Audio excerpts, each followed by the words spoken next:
Good morning, this is David Wendell with BushcraftOnFire, and I want to talk to you today. I've had some requests about navigation in the bush. So what I want to do is to give you some general navigation tips. Now, because it's early morning, we can't really get out and show you stars and how to do that, but that'll come on a second video, navigation too. But what I want to do today is to show you some basic things that you can do if you're out in the bush. Now, the first thing that you want to do is to make sure you have a decent compass. This is a Bruton adventure racing compass. It's a real good compass for what it is. It has navigational systems on it that you can read maps with. On the back end it has declination set for you. Now our declination here in Missouri is only 1 degree, so I've set that declination just by turning this wheel. And what I can do is, if you can see that N right there, I line that up into that blue circle, and that gives me true north. What if I don't have this compass? What if I drop it? Or what if somehow it gets broken out in the bush? Well, there's other things that we can do.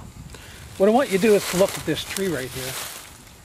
Now you can see that this tree has moss growing on it, and you've probably heard that moss grows on the north side of a tree. And that's exactly right. The reason for that is because that north side of that tree throughout the year doesn't get very much sunlight.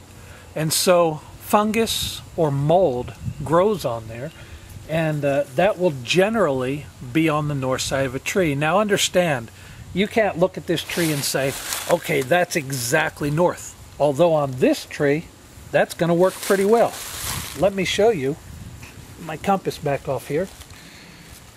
Now if you look, the moss on this tree, and look at our compass, you can see that north is almost perfectly coming off of this tree on this moss. And that's a good thing. So you can tell a general direction. Again, this isn't going to give you exact directions, so it's going to give you a general direction. So keep that in mind. So let's look at a couple other signs out in the bush, and a primitive way that we can find basic directions if we don't have a compass. Now there are some plants also that will give you directions, such as a compass plant, but because I don't have a compass plant here, let me show you on a tree another unique characteristic. As we look up this tree, you can see, let me see if I can get my stick in here, right here on the left side of the tree, there's a lot of branches. Over here on the north side of this tree, there's very few branches, and that, where all the branches are, is leaning toward the south. Again, I can't show my compass in there, you have to trust me on that, but a lot of times you'll see trees that have many more branches to the south than to the north. And the reason for that, again, this is an oak tree. The reason for that is because those branches are reaching toward the sunlight, and so that can give you a general direction of south and north. Again, you can't do that in a heavily wooded area, but you can do it where you find a tree out in a field somewhere, or if you have a small group of trees sitting around. Now, we don't have a lot of pine trees right around here, but another characteristic is that pines, because as they grow, they're softwood, they tend to grow with the wind, so they will bend the way that the prevailing wind blows. And if you know that your prevailing wind generally comes from the north, then most of those trees will be pointing toward the south. If you look at them, they'll come up on an angle or bend.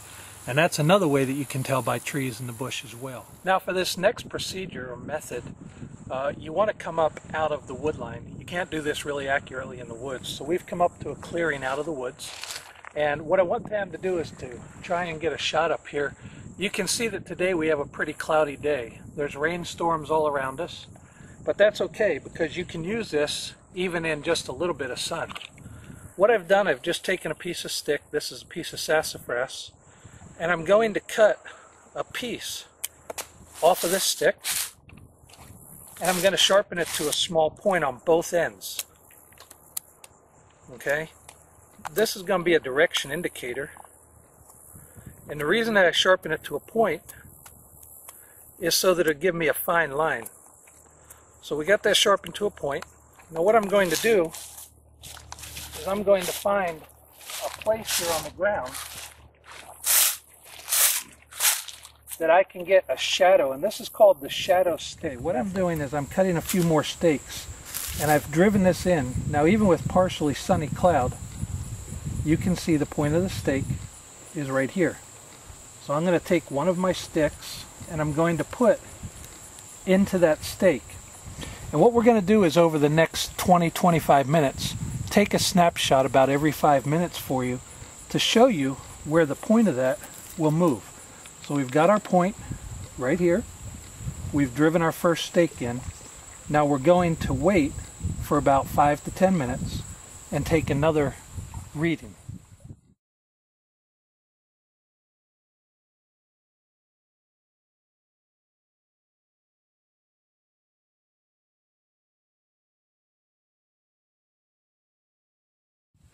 Okay, what we've done, we have our stick here, and over the last 15 or 20 minutes we've taken 3 separate readings. Now the longer that you let this go, the more accurate it's going to be. So what's going to happen is as the sun crosses our stick, it's going to cast a shadow that's basically going to be east and west. Now the first stick that I put in is going to be on the west side, and the last stick is going to be on the east side. So what I need to do, I just put a stick across these sticks, and you can see they're all in a perfect line, and that stick will run east and west. That's pointing east and west. So let's check that out with our compass and see how it looks. Maybe Tam can get up here. What I've done is I've set the compass to 270. So when I line that mark up north, that should be directly east and west. And we set it right against those sticks. The edge should guide. And you can see that this line is running exactly east and west now. So that's a good indicator of general direction. Now understand that this gives you true north. So if you're looking to go magnetically north, then you have to make adjustments again for your declination in the area that you're in. Now I want to show you something else interesting. What I've done is I've just taken a piece of grass that's nice and straight, and I'm going to lay it across this post directly across my east-west stick to form a 90-degree angle. And the reason that I want to show you this is because where this piece of grass crosses my east-west line at a 90-degree angle, which is right on this stick, is solar noon. Now I'm going to have Tam read you the time off of the camera right now, but this was about 10 minutes before, 10 minutes past, solar noon, and about 10 to 12 minutes past solar noon. So we'll see that that's pretty accurate. What time is it, Tam, on the camera? 12:18. 12:18. So we're very, very close there.